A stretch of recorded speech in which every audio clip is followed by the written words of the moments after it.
Hi friends, ഈ ചെടി കണ്ടിട്ടുണ്ടോ?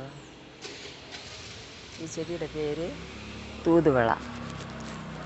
ഇതിൽ മുള്ളുണ്ട്, ഉണ്ടോ? ഒരു മുള്ളൊക്കെ ഉണ്ട്. പക്ഷേ ഇതിൽ നീലപ്പൂവും ഒരു ചുവല കായും വരും. ഇപ്പോൾ കായില്ല, പൂ മാത്രമുണ്ട്. ഇത് കഫത്തിന് ഏറ്റവും ബെസ്റ്റ് മരുന്നാണ് ഈ മരുന്ന്. ഇതിൻ്റെ ഇല ചതച്ച് പച്ചയ്ക്ക് എടുത്ത് കഴിച്ചാലും മതി. കഫത്തിന് ഏറ്റവും ബെസ്റ്റ് മരുന്ന്.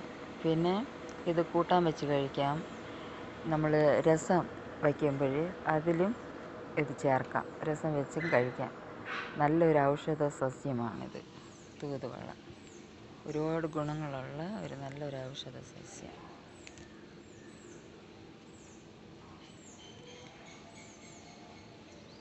വീട്ടിൻ്റെ മുറ്റത്ത് ഒരു ചെടിയെങ്കിലും ഇത് നിൽക്കണം. എപ്പോഴും നമുക്ക് പ്രയോജനമുള്ള ഒരു ചെടിയാണ്. ഓക്കെ.